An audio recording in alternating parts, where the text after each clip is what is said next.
todas as sextas-feiras, às 9 da manhã, na qual a gente tenta trazer pessoas que possam contribuir para o nosso pensamento, para o nosso entendimento da ciência, de temas atuais importantes para a nossa sociedade. Nós estamos recomeçando as sessões científicas a 2021. Ano passado nós entramos nesse formato virtual por ocorrência da pandemia e agora 2021 continuaremos nesse formato, o que tem vantagens no sentido de que não se encontra, mas tem vantagens no sentido que a gente também pode proporcionar palestras com convidados que talvez tenham mais dificuldades de vir até Salvador, embora eu acho que vir até Salvador nunca deveria ser uma dificuldade. Então, eu queria dar as boas-vindas para vocês todos e todas, dizer que os microfones vão ficar desligados, que as perguntas vão ser enviadas ao final podem ser enviadas ao final da palestra pelo chat, então vocês digitam as perguntas e comentários e eu e o palestrante a gente vai monitorando e tentando atender a todos e todas. Hoje, então, a gente tem o Tiago Graffi. O Tiago é pesquisador da nossa Fiocruz Bahia.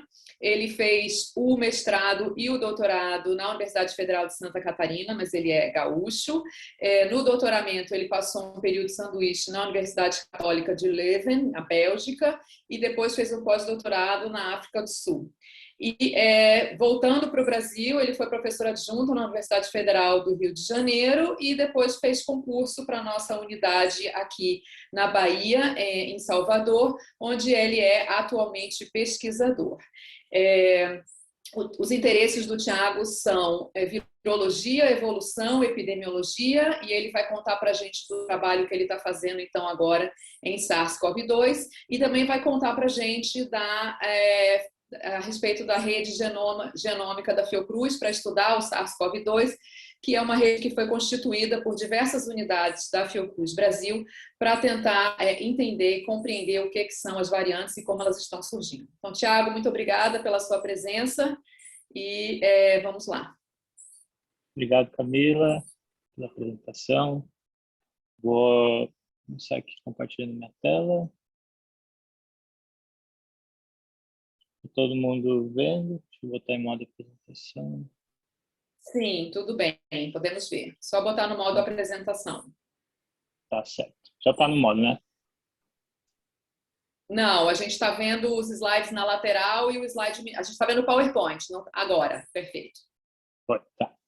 Então, hoje eu vou falar sobre o SARS-CoV-2, obviamente, mas sobre o processo de diversificação desse vírus, como ele levou ao surgimento de várias linhagens e, mais recentemente, então, a emergência dessas variantes de preocupação, que são chamadas tem essa sigla, né, do inglês, Variant of Concern, que são as variantes de preocupação, simplesmente VOX.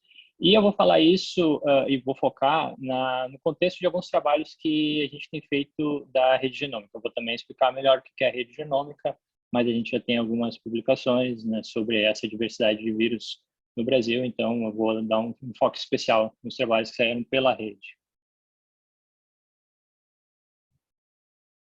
Então, a rede genômica, ela vem, então, para colaborar nessa área que a gente chama de vigilância genômica do SARS-CoV-2. Vigilância genômica, então, é a forma de fazer vigilância epidemiológica estudando o genoma dos patógenos. É mais uma forma de fazer... É um nome diferente para epidemiologia molecular. Só que, mais recentemente, então, com todos os avanços em sequenciamento, agora a capacidade de produzir genomas completos, né, e de forma muito rápida, então se começou a utilizar esse novo termo vigilância genômica ou epidemiologia genômica. Então, isso para o SARS-CoV-2 tem sido acontecido de uma forma extremamente rápida, esse monitoramento. Ele, por exemplo, em 31 de dezembro de 2019, a China notificou a OMS sobre o primeiro surto, então, de casos de pneumonia com uma etiologia desconhecida, e 6 dias depois o primeiro genoma do SARS-CoV-2 já estava pronto, né, sequenciado e depositado no GenBank. Em 11 de março, então, a OMS declara que o Covid-19 é uma pandemia mundial. Em 11 de março já existiam perto de 8 mil, eu ia dizer 5 mil sequências. Esse aqui, então, esse gráfico mostra o acúmulo de genomas do SARS-CoV-2 que vem acontecendo pelo esse esforço mundial para fazer a vigilância genômica do vírus.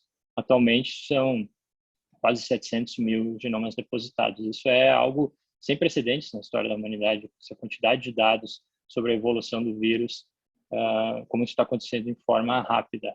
Para se ter um comparativo, em 2009, então, o influenza H1N1, que foi também uma pandemia, e também surgiu já na era do sequenciamentos de nova geração. Tinha apenas 23 sequências parciais do vírus depositadas, então, no GeneBank, no dia em que a OMS declarou a pandemia, comparado com os milhares, talvez vários milhares de genomas do coronavírus. Então, claro que essa vigilância genômica ela é feita de uma forma um tanto desigual no mundo.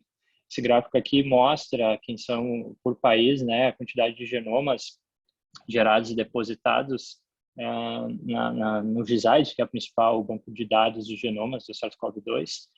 E destaca-se, então, o Reino Unido, que possui a maior quantidade de genomas brutos, né, que é o número, essa barra preta, o número de sequências, que está representado por esse eixo Y aqui do lado esquerdo, e sequências por casos em cada país, casos de COVID. Então, essa é a proporção aqui que está representada nesse eixo do lado direito desse gráfico. Então, o Reino Unido tem uma grande quantidade de genomas e tem também uma grande proporção de seus casos, quase 1% de todos os casos eles sequenciam.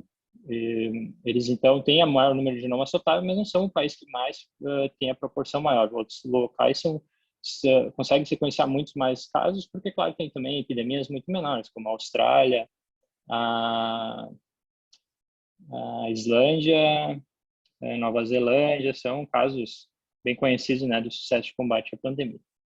E o Brasil, aqui destacado em vermelho, é um dos piores em números proporcionais, né, de genomas por casos de COVID.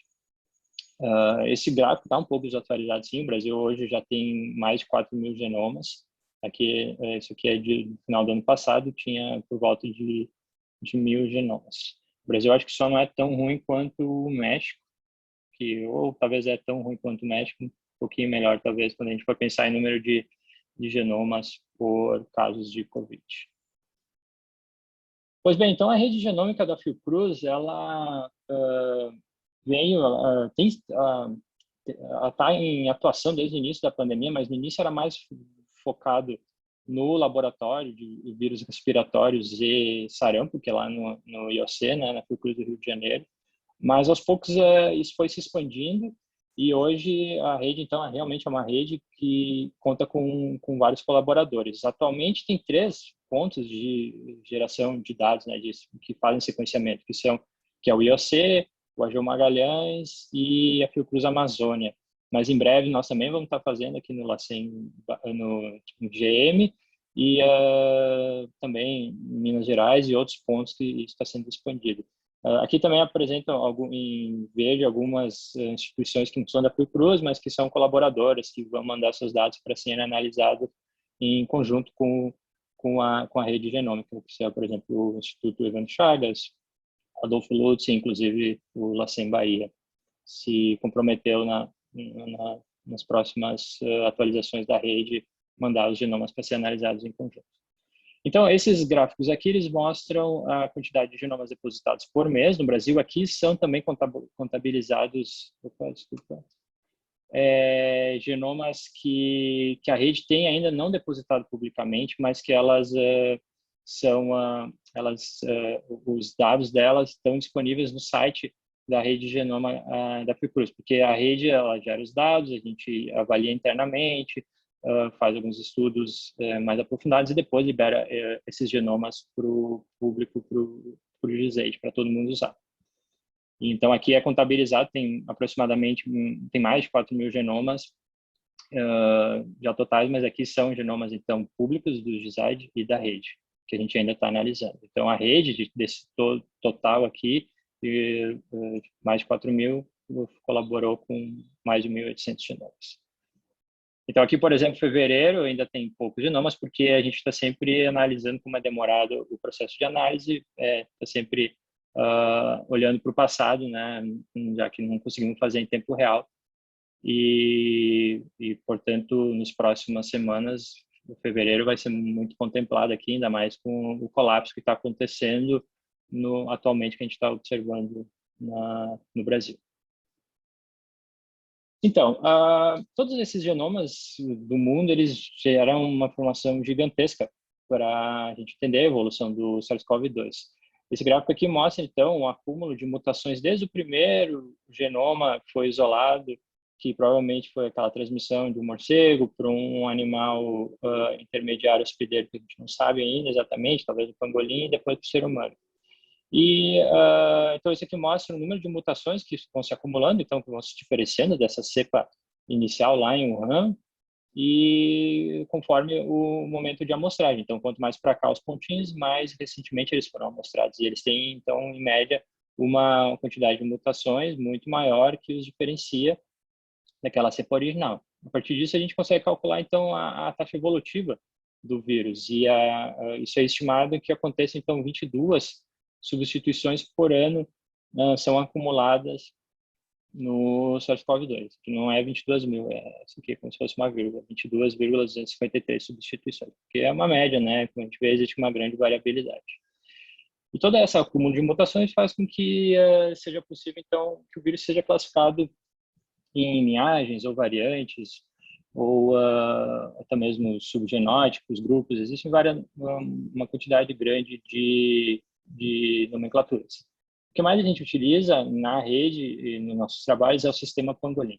Nesse sistema, então, ele utiliza letras seguidas de dígitos para denominar as linhagens. Então, originalmente existiam duas linhagens, a A e a B, e a B foi a que se espalhou pelo mundo, foi introduzida na Europa e teve um grande sucesso. Então, da B derivaram várias, a B.1, a B.1.1, que é a derivada da B.1, e a B.1.1.1, que é derivada dessa aqui. Entretanto, o sistema Pangolin ele só prevê no máximo 3 dígitos. Então, se é necessário criar um quarto, seria quarto filho daquela cepa original, linhagem original, se utiliza uma nova letra. Estou explicando isso porque para entender por que surgiu no Brasil a P1 e a P2, que eu vou falar mais para frente. Então, atualmente, há cerca de 1000 linhagens ativas que ainda estão em circulação. Muito mais linhagens já foram descritas, mas muitas delas são, entre aspas, aposentadas, porque por mais de 4 meses, quando novas genomas não surgem para uma devida linhagem, então essa linhagem é aposentada, como se ela tivesse extinta. Então, esse aqui é um resumo das linhagens, né, mais frequentes no mundo. Então, a primeira que foi sequenciada foi a B, mas depois se pesquisou um pouco mais em Wuhan e viram que havia uma outra lá também, que eles chamaram de A, porque a A parece que é a ancestral. Mas a B foi a que teve sucesso. A A, então, né, não se espalhou muito pelo mundo, ela teve algumas introduções direto nos Estados Unidos, em Seattle, que depois não teve muito sucesso em se disseminar. Recentemente, se descobriu que essa linhagem A circulou na África, em Uganda, e de lá foi para Liverpool, e atualmente tem sido estudado bastante essa A.23.1. Mas a B, que é a grande responsável pela pandemia de Covid no mundo, essa que foi introduzida na Itália e que se expandiu inicialmente muito forte por lá, né, por outros países europeus. E a B1 e a B1.1 foram as primeiras introduções que aconteceram no Brasil.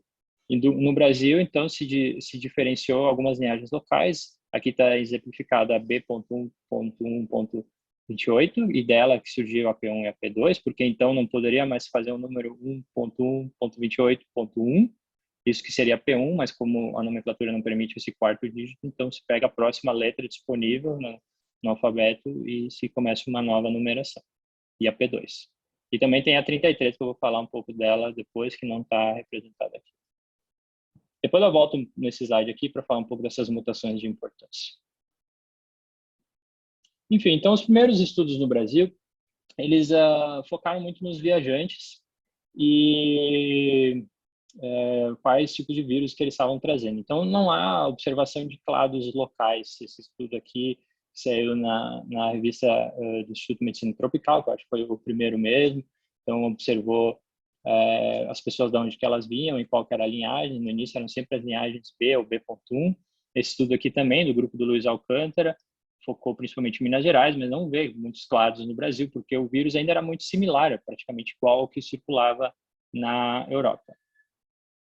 O primeiro estudo, então, que conseguiu ver clados locais, né, grupos de linhagens locais no Brasil, ou seja, a transmissão comunitária no Brasil, é esse do grupo do CAD, que é um grupo da USP, junto com pesquisadores ingleses.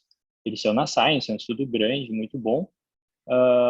E eles observaram 3 clados principais. 2 deles grandes, o clado 1, que depois veio a ser chamado, se virou o B.1.1.28. Ele foi principalmente isolado no estado de São Paulo, mas a gente vê que ele teve muito sucesso em se espalhar pelo Brasil. Mas o clado 2, no início da pandemia, ele já era muito mais heterogêneo no Brasil, ou seja, muito mais disseminado. O clado 2 que se chamou de B.1.1.33. Então, a rede fez um estudo focado no B.1.33 na metade do ano passado. Isso foi publicado recentemente, foi só disponibilizado em forma de aceite final, mas já estava como pré-print muito tempo na literatura, né? E a gente estuda, então, o 33, que ele já era presente em vários estados brasileiros. Esse mapa aqui mostra, então, a quantidade de genomas que a gente tinha por estado. Quanto mais escuro, maior o número de genomas, e a frequência do 33 em cada uma dessas localidades. Então, havia muito mais 33 no Rio de Janeiro. 80% lá dos genomas isolados no Rio de Janeiro eram 0.33. Mas se via a sua disseminação geral. E a gente estimou, então, quando que ele foi introduzido. O 33 é interessante que ele tem 2 mutações na spike que caracterizam ele. E a gente vê os passos intermediários, né, dessa evolução. Pois havia um grupo de sequências que provavelmente foi surgiu no Brasil, ou foi introduzido no Brasil em 21 de fevereiro, e depois a segunda mutação se acumula, então forma a maior parte do 33, que tem as 2 mutações, e esse surgimento acontece em 29 de fevereiro do ano passado.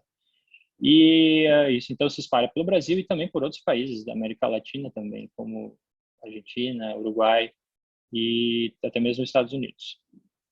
A gente faz então também um estudo, uma análise nesse estudo sobre a capacidade de transmissão do 33 no Rio de Janeiro. A gente focou no Rio de Janeiro porque tinha mais genomas e a gente queria entender de uma localidade só como que acontecia a transmissão. E a gente observou que ele tinha um RE, uma taxa reprodutiva de 4, então, no início da pandemia, e quando as medidas de restrição de distanciamento social são aplicadas no Rio de Janeiro e a mobilidade das pessoas cai bastante, a gente observa que isso também leva o RE do vírus para muito mais perto de 1.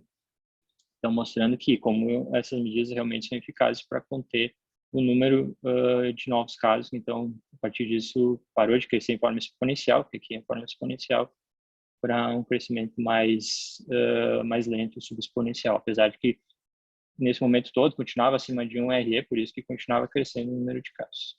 Isso, né, tudo falando da primeira onda na epidemia do ano passado.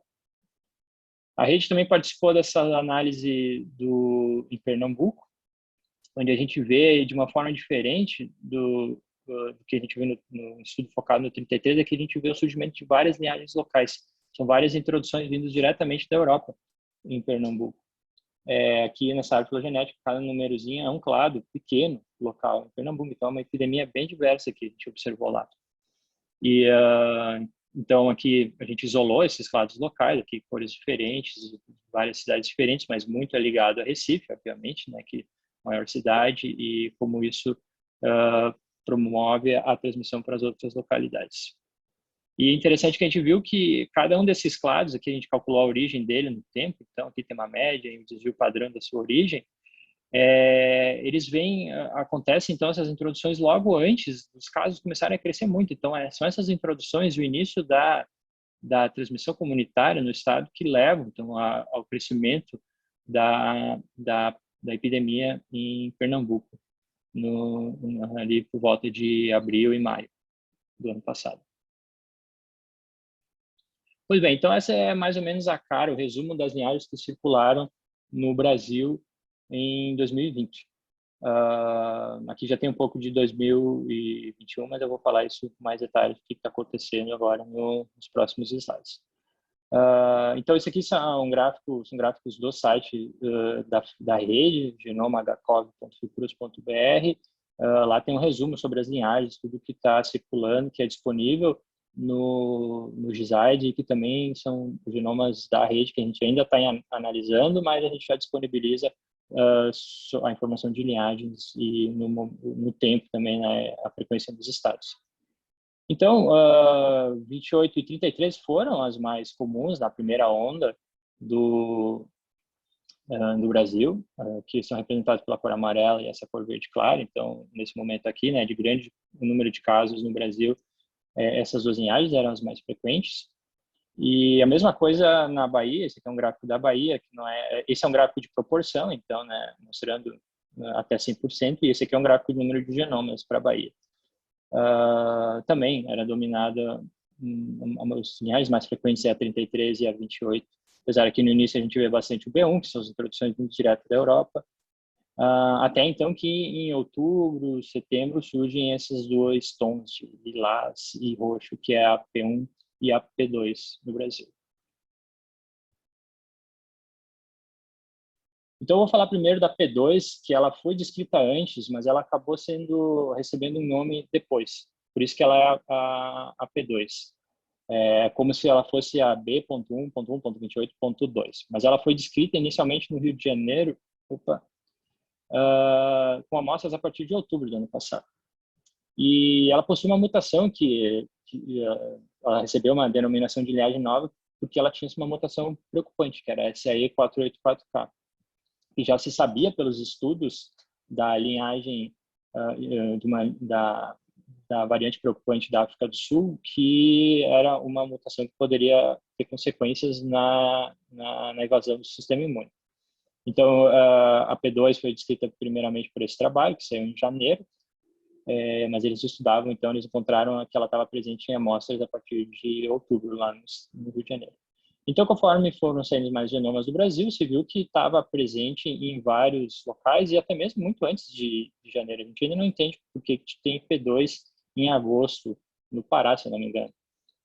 Mas o seu crescimento aconteceu de forma forte no Sul, no Sudeste e no Nordeste a partir de outubro e novembro. Entretanto, para o Sudeste e para o Nordeste, isso não é um momento de crescimento de casos de Covid. Ao contrário do que aconteceu no Sul, que o Sul do Brasil está na terceira onda agora. E a segunda onda, que aconteceu em novembro e dezembro, muitos dizem que foi após as eleições e o aglomero das campanhas eleitorais. A segunda onda foi, então, do Sul do Brasil, foi dominada por essa P2. Esse artigo aqui, de um grupo lá do Rio Grande do Sul, descreve isso e mostra como que ela é muito presente em várias cidades que eles estudaram. Então, eu estava falando que a P2 tem essa mutação, que ela é importante, é uma mutação na spike, né? A spike, então, é aquela porção do vírus que fica exposta na partícula viral, e ela é o ponto de interação com o receptor da célula, né? O ACE2.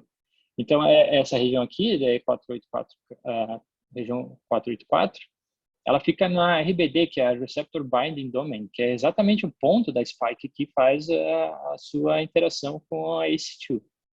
Então, aqui tem 3 mutações importantes, depois eu vou falar delas quando eu falar mais exatamente sobre a VOC, e mostra como que são pontos de interação mesmo chaves nessa entrada do vírus na célula, e também por onde que os anticorpos fazem a sua neutralização reconhecendo o vírus. A E484K não é uma coisa que surgiu a primeira vez na P2. Aqui nesse esquema, né, das divisões, do surgimento das linhagens, a E484K, então, E484K também ganhou o apelido de ERIC, para ficar mais fácil de de falar, enquanto que a N501 virou Nelly, né, na linguagem entre os virologistas e imunologistas também, que têm estudado muito isso. Então, Eric, que é o quadradinho vermelho, ele surge independentemente em vários momentos da evolução do SARS-CoV-2. Inclusive na P2 e na P1 também Eric está presente. Isso mostra sugere que essa mutação tem, então, uma vantagem para o vírus, porque a grande maioria das mutações que caracterizam essas linhagens são mutações que acontecem aleatoriamente, por deriva genética, sem nenhuma vantagem para o vírus, mas algumas a gente começou a perceber que possam ter vantagens fortes. E uma delas é a E484K. Então, ela surgindo em diferentes momentos, em diferentes linhagens totalmente distantes na relação evolutiva, mostra que há uma convergência evolutiva para a presença dessa mutação, então, fortemente demonstrando a vantagem dela para o vírus. Então, o que se entendia, que se viu in vitro sobre a E484K, é que ela é capaz de favorecer o escape de neutralização por anticorpos. Esse estudo aqui fez, então,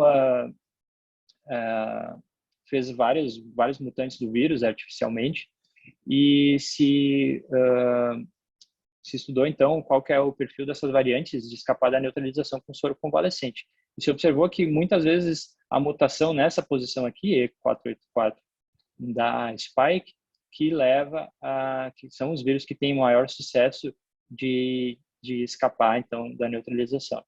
Isso aqui, então, é a fração dos vírus que, com mutações nessas porções do genoma, foram capazes de escapar de neutralização com soro de convalescente. E esse estudo aqui mostra, então, compara algumas VOCs, a do Reino Unido, que não tem a E484K, e a da África do Sul, que tem, qual que é a concentração que é necessária de alguns anticorpos monoclonais para neutralizar a infecção por essas variantes. E se observa que para a variante da África do Sul, que tem essa mutação, que tem ERIC, é preciso uma concentração muito maior de soro de anticorpos monoclonais para talvez, e nem sempre, se consegue a neutralização comparado com o vírus wild type ou a variante inglesa, que é a B117. E, ao mesmo tempo, quando a gente começou a observar P2 no Brasil, começaram a surgir relatos de casos de reinfecção, que foram causados pela E484K. Aqui na Bahia, o grupo do Bruno Solano identificou, então, um caso, e eu ajudei a analisar, então, a parte genômica, e a gente viu que o primeiro caso, então, de infecção havia sido pela linhagem AB.1.1.33, que é foi super comum no Brasil, na primeira onda, e o segundo foi causado pela P2, que apresentava essa mutação na spike, então, que eu estou falando. O primeiro caso foi positivo em 1º de junho, enquanto que o segundo foi em 26 de outubro. Então, eram linhagens diferentes, e assim a gente sabe que é um caso de reinfecção e não uma evolução interna para o paciente infectado por esse longo período. E outros casos surgiram também. Passei alguns slides aqui. Foram descritos, ainda não publicados, mas que estão disponíveis nesse blog aqui, o Virological, que é um blog que tem resumos de trabalhos, o pré-print, muitas vezes a gente fala. Então, casos também, outro caso da P2, aqui é um caso de reinfecção com a P1, esse aqui também é da rede, e que em breve eu acho que eles devem estar sendo publicados. Enfim, então, a P2 não foi considerada uma linhagem de preocupação porque ela tinha apenas uma das mutações de preocupação. As novas linhagens, então, que são chamadas de VOCs, elas possuem várias mutações. Aqui, nesse desenho esquemático que mostra a 117, que foi a primeira identificada lá no Reino Unido, olha quantas mutações ela possui na spike. A P1, que é a mais recentemente descrita, que tem mais mutações, que atualmente está gerando maior preocupação no mundo inteiro, e a 351. Elas também possuem algumas deleções, todas elas têm uma deleção muito interessante nessa região da ORF1A. Acredito que essa deleção também possa trazer alguma vantagem para essas variantes. e a B117 tem uma deleção extra aqui no spike. Essas linhagens de preocupação, então, as VOCs, elas apresentam em comum esse salto evolutivo. Esse aqui é aquele mesmo gráfico que eu apresentei, o acúmulo de mutações, conforme o tempo vai passando e amostras mais recentes são coletadas e sequenciadas. E, de repente, para B117, ocorre esse pulo aqui, muito mais mutações acontecem em um passo evolutivo só. Mesma coisa a gente observou para P1, e aqui é só uma forma diferente de observar, que é isso aqui é um gráfico, né, de um violent plot na vertical, mas que mostra que existe muito mais mutações aqui na amarelinha, esse aqui é para variante A351, que é a que circula foi primeiramente encontrada na África do Sul. Algumas dessas mutações, então, por estudos em sílico, se descobriu que possam favorecer a transmissão, então aumentar a transmissibilidade. A principal delas é a N501Y, né, que eu falei que o apelido dela é Nelly, mas a E484K também, acredita-se que aumenta a afinidade da spike pelo ACE2. Então, eles se grudam, entre aspas, de uma forma mais forte, então precisaria uma carga viral menor para favorecer uma transmissão efetiva. Por isso que elas são mais transmissíveis. Então, modelos epidemiológicos ainda estimaram um maior sucesso de transmissão dessas variantes. Isso aqui mostra a B117, como que ela domina a epidemia nos locais onde ela é introduzida, são aqui diferentes regiões da Inglaterra e na Bélgica também, está mostrado aqui em roxo. Mesma coisa se vê com a 351, ela surge na África do Sul, aqui são as barras amarelas, e ela vai ficando cada vez mais frequente, até ser 100% da epidemia lá. E a mesma coisa aconteceu no norte. Ela rapidamente dominou e sobrepujou as linhagens antigas que circulavam na região. Essa é a distribuição mundial das VOCs. Então, a 117 é que está mais disseminada pelo mundo, pela conexão da Inglaterra com o mundo inteiro, e também porque foi a primeira, não foi a primeira, na verdade, a surgir, mas foi a primeira que ganhou fama, porque a 351 é descrita antes, e a P1. Enfim, e última parte, então, da minha fala, vou falar sobre esse trabalho que a gente fez sobre a P1 e que a gente publicou. Ele está em revisão, mas que já está disponível como pré-print no sistema da Nature de preprints. Então, a gente faz toda a avaliação aqui, não é um trabalho exclusivamente sobre a P1, é sobre as duas ondas epidêmicas na Amazônia. Esse estudo foi, então, liderado pela Fiocruz Amazônia, pelo Felipe Naveca, mas tem vários pesquisadores da rede genômica da Fiocruz aqui que ajudaram nas análises. Então, a P1, ela surgiu em 2 de janeiro de 2021, desculpa, ela foi primeiramente identificada. Isso foi feito pelo Ministério da Saúde do Japão, que identificou essa nova variante em 4 viajantes voltando do Amazonas. E, em seguida, grupos brasileiros, o CAD, que é aquele grupo da USP, com pesquisadores de Oxford e de outras universidades do Reino Unido, eles logo em seguida mostraram que eles também identificaram genomas com P1 no Amazonas, e nós da Rede Fiocruz também mostramos que nós tínhamos entre as nossas amostras genomas P1. E ela ganhou grande notoriedade, claro, pelo número de mutações que estavam presentes e porque coincidia com um momento caótico da saúde pública, né, de hospitais lotados e pessoas morrendo a centenas em Manaus. Então, nesse estudo, a gente tem essa amostragem das 2 ondas epidêmicas de Covid no Amazonas. Aqui, então, é o número de genomas que a gente tem, distribuídos ao longo do tempo. O número de genomas, então, são essas barras azuis. Aqui as barras cinzas, SARI, que é o termo em inglês para Síndrome Aguda Respiratória Grave.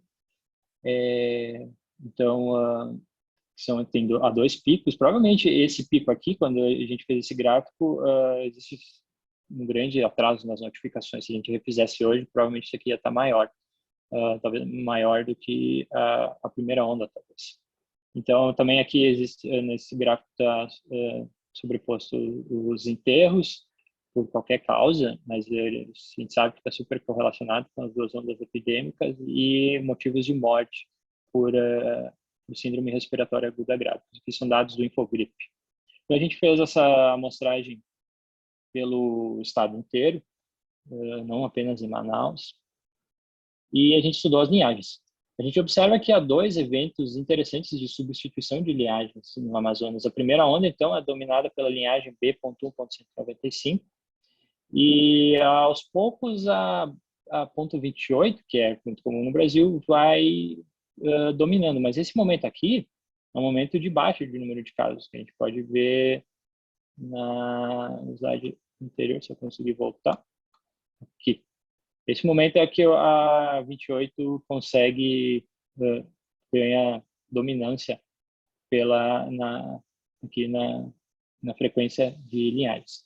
Até o momento, então, que a P1 ela surge de dentro da 28, então ela é uma descendente da 28, e é aqui nesse momento que voltam a subir o número de casos e mortes, e a P1 domina a epidemia muito rapidamente. Ela surge em dezembro.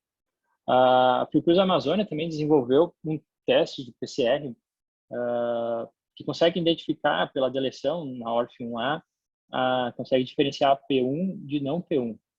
Essa deleção ela é presente em todas as VOCs, mas como a gente estima que a presença de 117.351 é muito pequena no Brasil, e no Amazonas não foi nem identificado ainda nenhum genoma dessas outras variantes. Então a gente estima que quando há presença da deleção da ORF1A no Amazonas, a gente estimou que é P1. Então, a partir disso, como é um teste PCR, a gente pode testar muito mais amostras. A gente tinha gerado já 250 genomas, mas do ano inteiro, do ano passado inteiro e de janeiro desse ano. Mas a gente pode testar, então, 536 amostras só de novembro, dezembro e janeiro. E a gente não achou nenhuma P1 em novembro. Então, ela surge realmente em dezembro, que é a pouca frequência na primeira quinzena de dezembro. Então, para a segunda quinzena, já praticamente a metade da epidemia é de P1. E na primeira quinzena de janeiro já é quase 75%. A gente observou também, estudou mais a fundo como que surge a P1, porque isso é uma coisa que tem intrigado muitos cientistas, pesquisadores, virologistas. Como que acontece esse salto evolutivo? Porque de repente tem uma taxa evolutiva parece mais ou menos constante, né, do SARS-CoV-2, e daqui a pouco surgem algumas variantes que têm 20 novas mutações com troca de aminoácidos, né, dezenas na spike.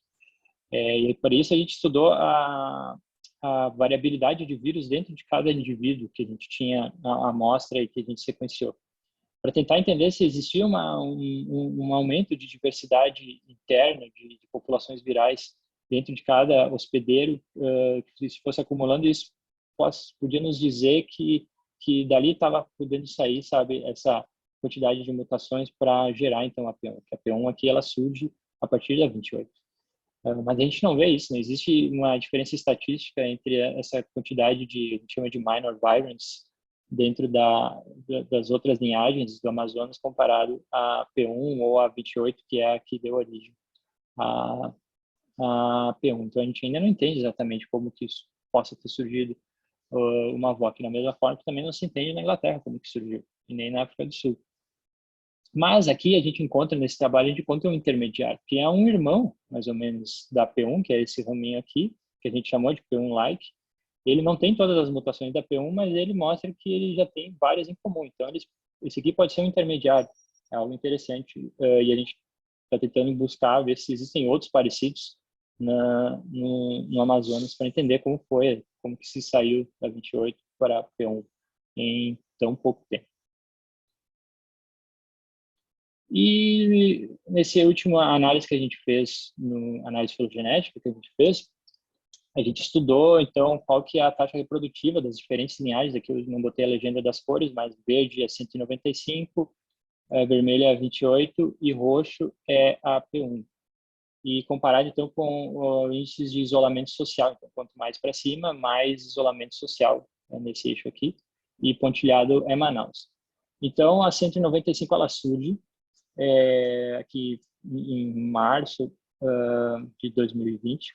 e ela é responsável por um grande aumento de casos, e com isso sobe o isolamento social. Claro, as pessoas se assustam, os governos pedem distanciamento social só quando os hospitais já estão lotados, e o que isso causa? Claro, uma diminuição da taxa de transmissão da 195. Mas a 28, a gente observou, por análise de filogeografia, que eu não mostrei em detalhes aqui, que ela surge no interior. E nesse momento, lá no Amazonas, no interior, o isolamento social é muito menor. Mas à medida que o isolamento social aumenta no interior também, que em maio, cai também a taxa de transmissão da 28. E então 28 e 195 ficam com taxas de transmissão similares, isso tudo é após o primeiro pico, né, no Amazonas, e à medida que a taxa de isolamento social vai caindo, a 28 tem um sucesso maior, começa a ser transmitida de uma forma mais eficaz, então fica acima de 1, quando é acima de 1 significa que o número de casos está crescendo, a epidemia está se alastrando de forma mais forte, e até o momento, então, que surge a P1. A P1 já surge, ela surge derivada de dentro da 28. P1 já surge de uma forma com RE muito grande, então, na verdade, é equivalente ao da primeira onda, mas a gente tem que entender que nesse momento, na primeira onda não existia distanciamento social, não existia máscara, não existia imunidade, não existia nada. Todo mundo é pego de surpresa.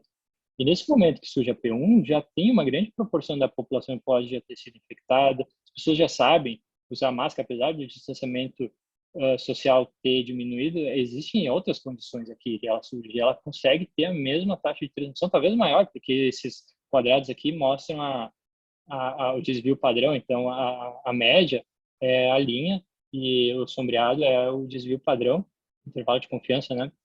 E pode ser muito maior do que a 195, as nossas estimativas a partir dos genomas. Mas até mesmo a P1,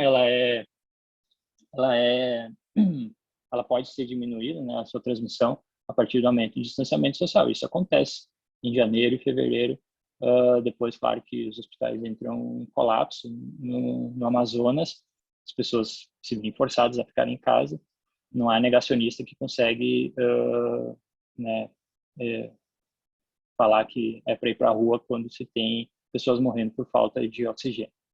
Então, também a gente vê a diminuição da transmissão da P1 quando se aumenta o distanciamento social. Então, isso fica muito claro nas nossas análises como são eficazes as medidas não farmacológicas. E a última análise desse trabalho a gente, então, através desse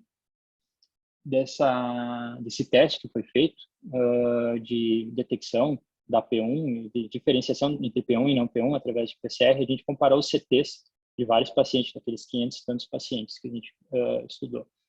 E a gente observa, então, que existe uma carga viral menor, um CT menor para P1, que significa uma carga viral maior.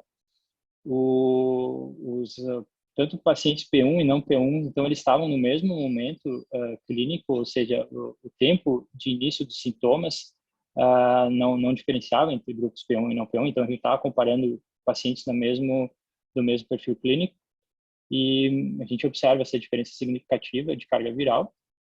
Isso é para todos os pacientes, aqui é para homens adultos e mulheres adultas também há essa diferença, mas a gente não vê diferença entre idosos do sexo masculino, e a diferença é pequena entre idosos do sexo feminino. É significativa, mas é pequena. Isso pode ser pela pouca quantidade de amostra que a gente tinha desses indivíduos, ou pode ser também que por causa de que para idosos, tanto faz se é P1 ou se não é P1, é sempre perigoso a infecção, causa uma grande carga viral. Esses dados aqui, eles corroboram muito com o que tem sido descrito, né, por médicos e hospitais e profissionais de saúde, que o perfil mudou de pacientes que estão sendo internados. São pacientes jovens, muitos jovens, não jovens, mas adultos jovens ou adultos, que estão indo para UTIs infectados nessa onda, nessa crise que a gente tem vivido agora. E o último slide que eu tenho, que eu estava finalizando a apresentação ontem, e veio esse relatório, essa nota técnica da Fiocruz. Isso aqui não é da rede genômica da Fiocruz, mas é do Observatório Covid da Fiocruz também. Eles utilizaram, então, esse método que a Fiocruz Amazônia desenvolveu de identificar P1 e não P1, e testaram várias amostras. Testaram várias amostras de vários locais, nas que a gente chama de centrais analíticas, que são centros que dão suporte aos LACENS e recebem amostras de diversos estados. E nessas centrais analíticas eles testaram amostras de fevereiro, e eu acho que é só fevereiro, e viram uma grande proporção de P1, 62% no Rio Grande do Sul, 70% no Paraná, 63% em Santa Catarina. Eles pegaram alguns estados de cada uma das regiões mais afetadas e acho que só poucos locais, Alagoas e Minas Gerais, que não tinham mais da metade da epidemia causada pelo P1. Então, isso aqui ainda precisa ser checado por dados genômicos. Na verdade, o teste ele identifica VOX, né? Por causa que aquela deleção ela está presente em todas as 3 VOX presentes.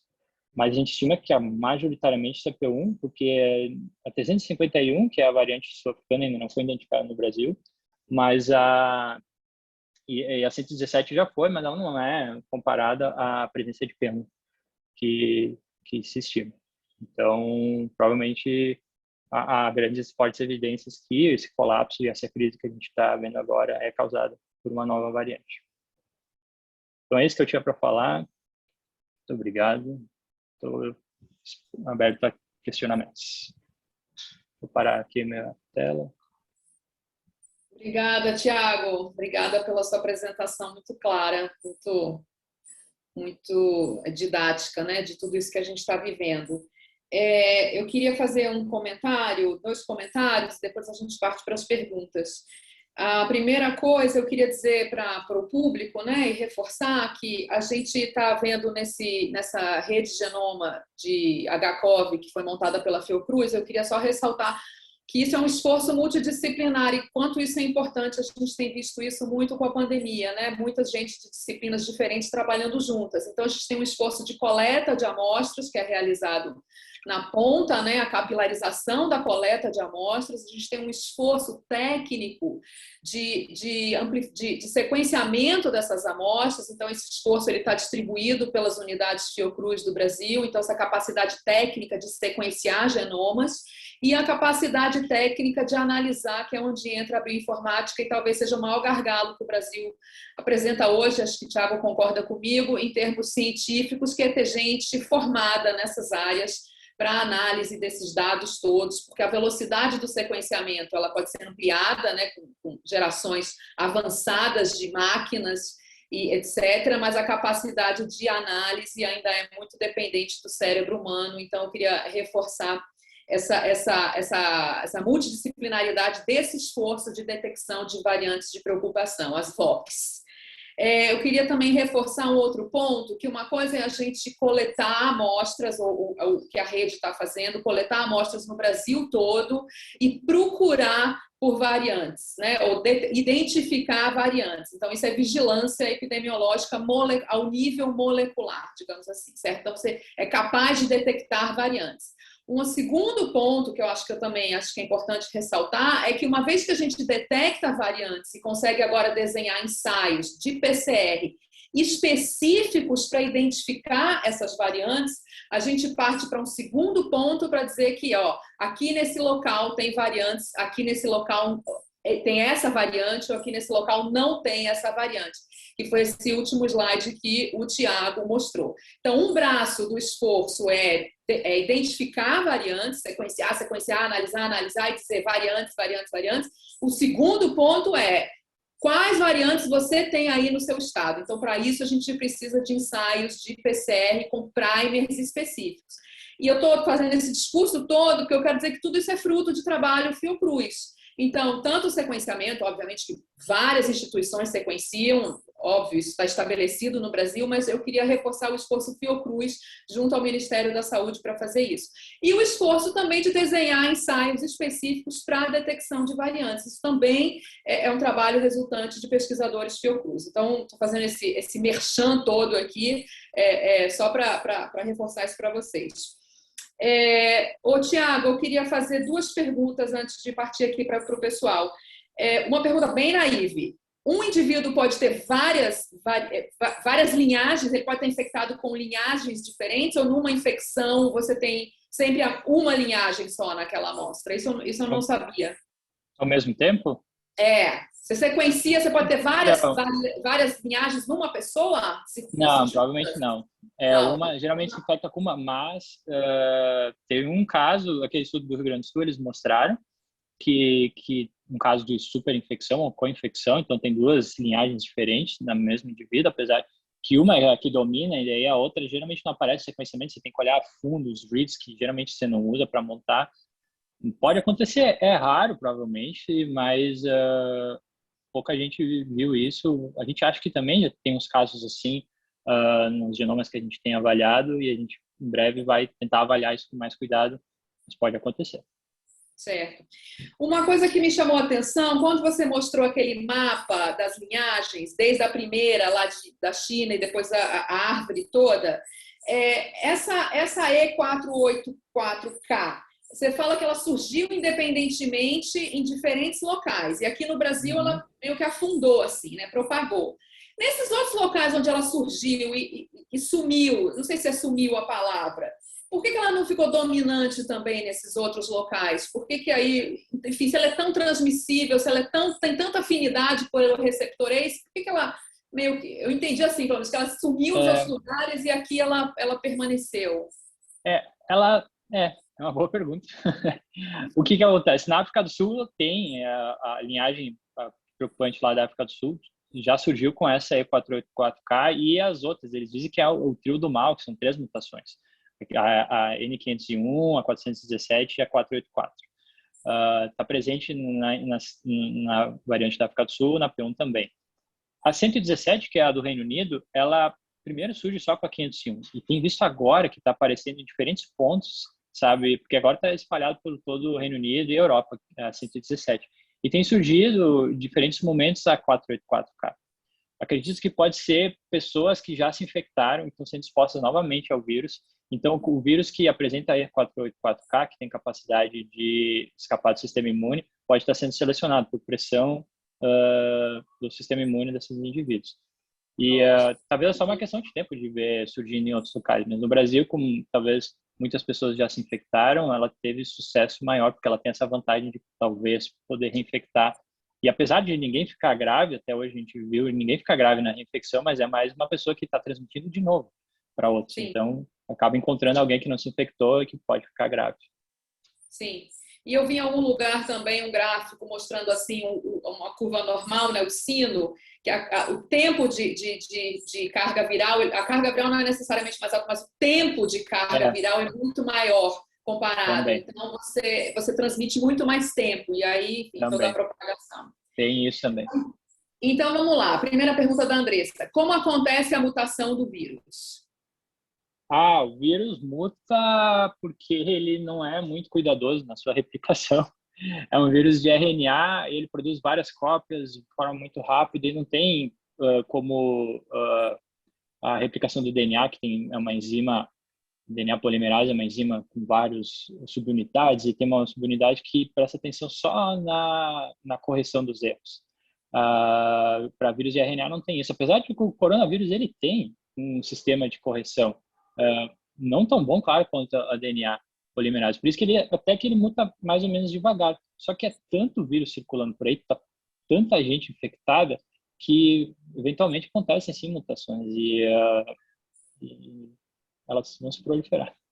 Ou seja, se o sistema fosse mais controlado, né, talvez a gente teria muito menos mutações. A questão é que o laboratório está aberto e funcionando 24 horas por dia, né? Então, a chance do vírus mutar é muito grande. Exatamente. Com a pergunta da Dayana, com essa 484K, como essa 484K tem capacidade de neutralizar anticorpos, então essas vacinas no mercado não terão ação? Não terão ação para quem já foi vacinado? É isso que está amedrontando todo mundo. Estudos já mostraram que com a variante lá na África do Sul, porque como ela está circulando há muito tempo, já havia testes com vacinas acontecendo lá na África do Sul, e eles têm a E484K lá. E viu que realmente a efetividade neutralizante das vacinas diminui bastante. Tanto que a África do Sul suspendeu a utilização da AstraZeneca, da vacina de Oxford lá, no início, porque eles achavam que não ia funcionar. A questão é que ninguém está olhando muito, porque isso demora muito mais, é ver a imunidade celular. E isso é muito importante para evitar com que a pessoa fique grave. Então, é muito importante se vacinar ainda. Mesmo que quando se estuda anticorpos, e se vê, o anticorpo não está neutralizando, então talvez a pessoa vai poder se infectar com a nova variante mesmo vacinada. Mas as vacinas, principalmente, elas não estão sendo desenvolvidas para evitar a infecção. Elas estão sendo desenvolvidas para evitar que as pessoas fiquem graves, que vá para o hospital e que colapse o sistema de saúde. Então, quanto a isso, a gente ainda é bem enfático e seguro que vai evitar que as pessoas fiquem gravemente doentes. Então, é para continuar se vacinando e acreditar na vacina, mas provavelmente, com certeza, elas vão ser atualizadas no futuro para cobrir esse problema aí das variantes novas. Saiu um estudo, até vi hoje ou ontem, né, no Cell Host Microbe, dizendo que o título do artigo a variante 117 é suscetível à neutralização por anticorpos induzidas por vacinas baseadas em spike, vacinas que eles já chamam de ancestrais. Ou seja, as vacinas que eles estão chamando de ancestrais são as disponíveis agora, mas a boa notícia é que o estudo já publicado, revisado por pares, mostra que pelo menos a variante B117 é suscetível à neutralização por anticorpos. Então, que a queria reforçar isso. Não tem a E484K. O problema é essa. Mas pelo menos é uma variante, né? Sim. Não, mas saiu ontem também, eu acho que algumas coisas aí com imunidade celular e mostra que ela não é tão alterada assim pelas VOCs. Continua uma boa resposta celular. Pergunta da Camila. Além da ACE2, já existe evidência de afinidade por outro sítio de ligação no hospedeiro? Acho que não, né? Acho que o único sítio de ligação do SARS é a ACE2, né? Não precisa, porque está em todas as células. Várias células.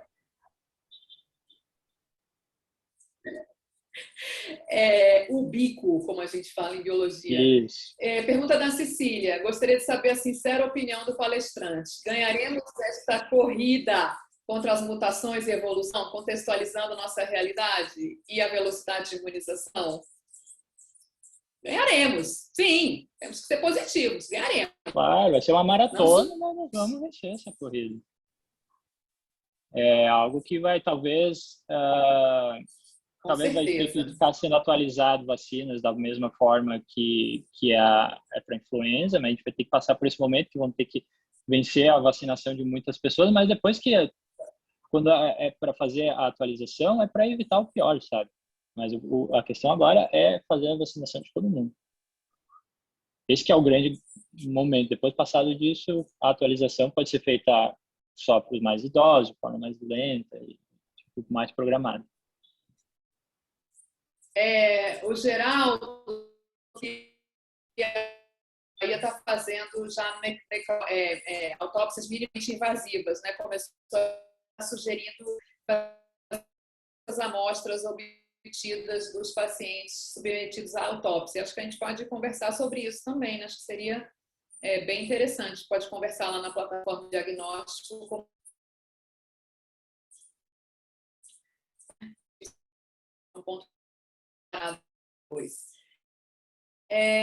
Bruno, foi estimado em Manaus matar a conversão 70% após a onda com base em análise de amostras de sangue. Falou-se, inclusive, em imunidade de rebanho. Depois tivemos a segunda onda por lá. Qual que é a sua impressão? É reinfecção? Você acha que as estimativas foram aumentadas?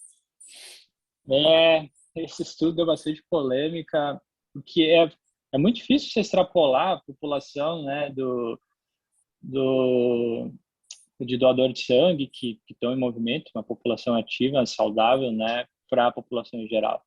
Eles também fizeram algumas coisas para aumentar a sensibilidade dos testes, eu não sei muitos detalhes, mas eu acredito que é um pouco de cada coisa. Esse estudo exagerou na quantidade de imunidade coletiva em Manaus, se tiveram alguma coisa. Eles até publicaram uma carta fazendo mais ou menos uma meia-culpa, falando que o estudo pode ter tido alguns vieses, mas eu acho que também pode ter papel da reinfecção acontecendo e que favorece, então, que tenha mais pessoas possíveis transmissores, né, aumentando o vírus, aumentando a disseminação do vírus. Agora, a questão é que a gente vê reinfecção, mas é muito complicado da gente comprovar a reinfecção, porque a gente precisa sequenciar o primeiro caso, e o primeiro caso, às vezes, está muito distante, a amostra já degradou. A princípio, isso é uma quantidade muito pequena dos casos da reinfecção, mas são casos para a gente estudar como por interesse científico. Pergunta do Alan. O acúmulo de mutações e interações entre essas novas variantes ao longo do tempo pode produzir um vírus suficientemente diferente do SARS-CoV-2, um possível SARS-CoV-3, para o qual as vacinas atuais já não tenham a mesma eficácia? Acho que a gente volta um pouco nesse tema, né? O SARS-CoV-3 não seria chamado SARS-CoV-3, precisaria ser uma nova origem, uma nova transmissão do morcego. Ele vai se diferenciando, sim, mas ele vai continuar sendo SARS-CoV-2 e a gente vai estar sempre correndo atrás dele e atualizando as vacinas, ou é o nosso sistema imune que vai. Isso eu acredito que já aconteceu uma vez. A gente tem outros 4 coronavírus que causam uma gripe muito comum. E acredita-se que teve no início do século XX, ao final do século XIX, agora não lembro exatamente, uma epidemia que eles chamavam da gripe russa. E acredita que isso foi causado pela transmissão de um desses coronavírus para a humanidade pela primeira vez. E esse que tem um intermediário envolvidos. E causou uma grande epidemia, morreu um monte de gente, mas aos poucos ele foi se atenuando.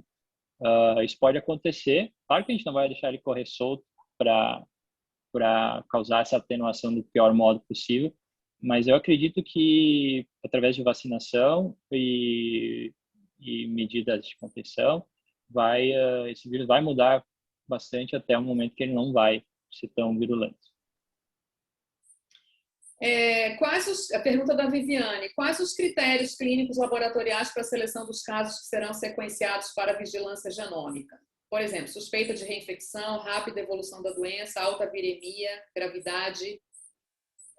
A primeira coisa é que tem que ter uma carga viral boa, então tem que ter bastante vírus para a gente conseguir sequenciar, então esse é o primeiro critério. E depois tem que saber que pergunta você quer responder. Você quer estudar reinfecção? Claro, você vai atrás de casos de reinfecção. Mas agora como a gente está vendo, quer entender mais ou menos de uma forma geral a presença das VOCs no Brasil, então a gente está escolhendo pacientes de uma forma aleatória, de diferentes estados que não sejam relacionados entre si, para entender então qual que é a quantidade de disseminação comunitária da P1 ou de outras VOCs no Brasil. Eu queria também esclarecer que na rede Genoma Fiocruz, vocês podem acompanhar todo esse trabalho no genomahcov.fiocruz.br, o site está online, sendo modificado, atualizado, mas enfim, todo o trabalho dessa rede vocês podem acompanhar lá em tempo real. Essa rede ela vai trabalhar com amostras que são randomizadas, coletadas no Brasil, randomizadas e enviadas para sequenciamento. Então, essa rede ela vai funcionar para fornecer informações para o Ministério da Saúde. Ela não tem exatamente perguntas de investigação, ela é uma rede para monitorar as variantes que podem surgir no Brasil. Então, não tem critérios assim exatamente no sentido de fazer uma pergunta científica, né? É monitoramento de variantes. Então, essas amostras vão ser aleatórias no sentido de randomizadas a partir do que está circulando no Brasil. Mas, obviamente, que as pessoas que estão sequenciando, né, com outras perguntas, enfim, aí estabelecem os critérios diferentes aí, se é reinfecção, determinar se é reinfecção, por exemplo, um dos critérios é usar o sequenciamento exatamente. Então, só para distinguir uma coisa da outra. No caso de reinfecções por essas variantes, P1, por exemplo, o quadro clínico é mais grave? Não é. Não sei se já está mostrado, né? Acho que não. A gente submeteu agora um estudo que tem 3 casos de reinfecção com P1, que é a atualização daquele que eu mostrei antes, que quando estava no Virológico era só um caso, a gente achou mais 2, a gente fez um trabalho sobre isso e nenhum caso é mais grave, todos é mais leve na segunda infecção. Então, mesmo que o vírus vá mutando, a infecção vai funcionar como uma vacinação, Mas claro que as consequências são horríveis para quem se infecta pela primeira vez. Por isso que a gente não pode dizer, que nem o nosso presidente sai falando por aí, que ele tomou a melhor vacina, que foi a infecção. Isso é algo pensável. Agora, a reinfecção, por isso que eu faço essa analogia entre reinfecção e infecção de vacinados. Quando isso acontecer, a doença vai ser leve da segunda vez, porque o vírus está tentando, né, achar um jeito de continuar infectando as pessoas que já têm um sistema, uma defesa montada, né, de corpos contra, mas nunca é que nem a primeira vez. Sempre existe um resquício de capacidade de resposta que vai, então, baixar a carga viral, vai fazer com que a doença seja mais leve.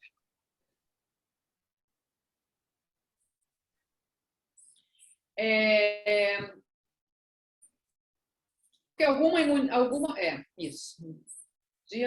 Sim, tinha uma pergunta aqui interessante da Luzia. Como é que estão as mutações na Índia, dada a população que tem lá e enfim, o grau de possível espalhamento da doença?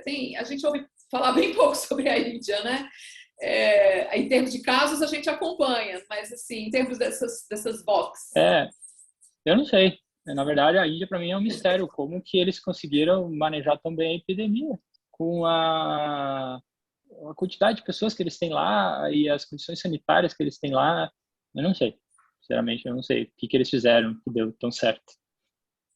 Ou se é subnotificação, também não sabemos. Mas sinceramente, eu não li nenhum estudo. Eles não encontraram nenhuma variante diferente lá preocupante ainda. Então, ou as coisas estão muito bem controladas ou muito bem cobertas. Tinha uma outra pergunta aqui também, deixa eu ver se eu acho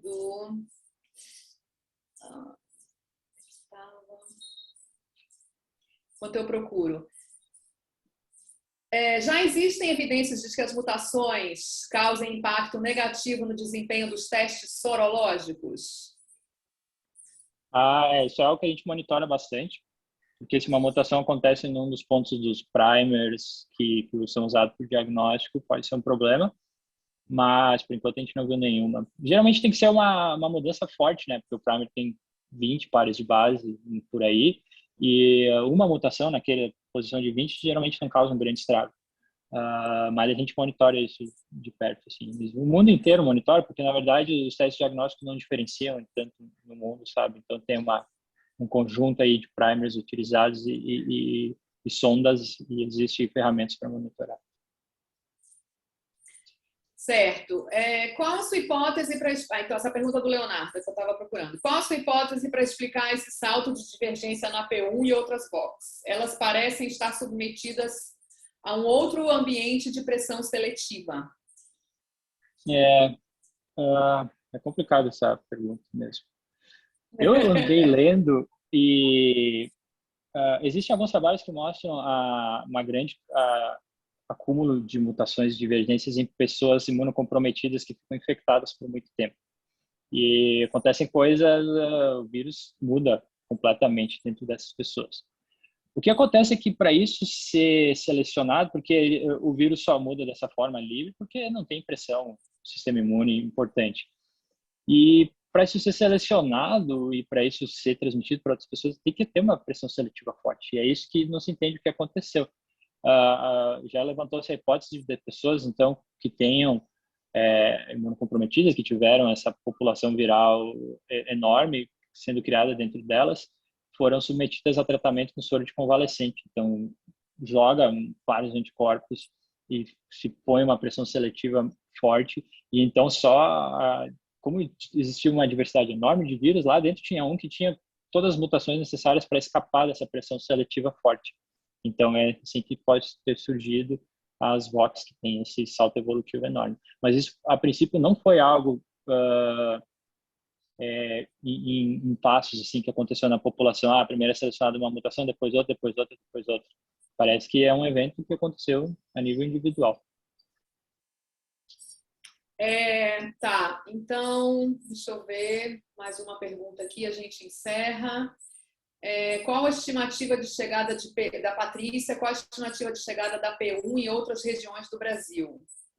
Não sei se dá para fazer essa estimativa de chegada da P1 em outras regiões, não sei. Já está. Chegar, né? Já chegar chegou. vai. Já chegou. É, A gente só não detectou ainda, porque é muito mais demorado por sequenciamento, isso. mas já está aí. E o pessoal estava muito, quando começaram a transferir os pacientes de Manaus, levantaram muitos questionamentos que isso ia transmitir, ia levar a P1 para vários locais, mas a P1 já estava circulando muito antes disso, antes de precisar transferir os pacientes. E isso é algo necessário, é um ato de humanidade para os pacientes, ou transferem ou eles vão morrer. Por exemplo, agora quem está precisando transferir pacientes é o estado de Santa Catarina. Então, não existe Sim, a possibilidade, alguém vai precisar desse serviço e quem tem vaga tem sim, que, sim. tem que estar aberto.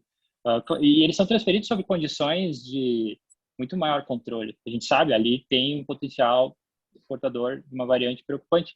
Então, tem que ser tomado todas. Eu acho muito menos arriscado fazer isso do que deixar, né, vários setores da economia abertos ou sem estímulo correto das precauções e distanciamento que tem que ter de pessoas que a gente não sabe que possam estar infectadas ou não. Certo, Thiago, eu vou encerrar aqui. Queria te agradecer muito, então, novamente. Muito obrigada pela sua disponibilidade. Muitos parabéns, vários elogios à sua apresentação aqui. Então, quero reforçar isso também. Quero encerrar falando duas coisas. Tem uma pergunta da Larissa. As vacinas de que usam técnica de RNA mensageiro são seguras? Sim, Larissa. As vacinas aprovadas para uso em humanos pelas agências reguladoras são seguras, independente da técnica usada para produzir a vacina, do método, as vacinas são seguras, independente de qual tipo de vacina é. Se houve uma agência reguladora que viu os trabalhos e aprovou essa vacina para uso em humanos, seja uso emergencial, seja uso permanente, essa vacina é segura. Queria encerrar, então, reforçando que vocês podem acompanhar o trabalho da Rede Genoma no genomahcov.fiocruz.br, reforçando que todas essas palestras que a gente realiza às sextas-feiras aqui, 9 da manhã, ficam gravadas no YouTube, canal Fiocruz Bahia, então vocês podem reassistir, transmitir, divulgar, etc. Queria reforçar que use máscara. Então, essa aqui é uma campanha da Fiocruz. Eu protejo você, você me protege. Isso é mais que necessário nesse momento, é imprescindível. Faça tudo o que você pode fazer para evitar a circulação e a transmissão do SARS-CoV-2 em torno de você, na sua comunidade, no seu bairro, na sua instituição, onde for. Use a sua máscara, por favor. E queria dizer também que dia 12, semana que vem, então dia 8 de março, a gente comemora o Dia Internacional da Mulher, e dia 12 de março, encerrando a semana, a gente vai ter uma palestra especial cujo título é Mulheres e Liderança, o que podemos fazer?, da doutora Débora Tomé, do Laboratório de Gênero da Universidade Federal Fluminense. Então, a gente vai tratar de uma outra questão muito, muito, muito importante, que é essa das mulheres e o papel de liderança. Então, muito obrigada, Tiago, muito obrigada a todos e todas que vieram prestigiar essa palestra aqui hoje. Tivemos um auditório lotado. Se fosse presencialmente, não caberia, teria gente do lado de fora. Isso me deixa muito feliz pelo tema abordado e o interesse das pessoas nesse tema. Então, muito, muito obrigada e sexta-feira que vem nos vemos novamente. Um bom dia e um bom final de semana e use a sua máscara. Bom dia, pessoal. Muito obrigado. Tchau, tchau. Tchau.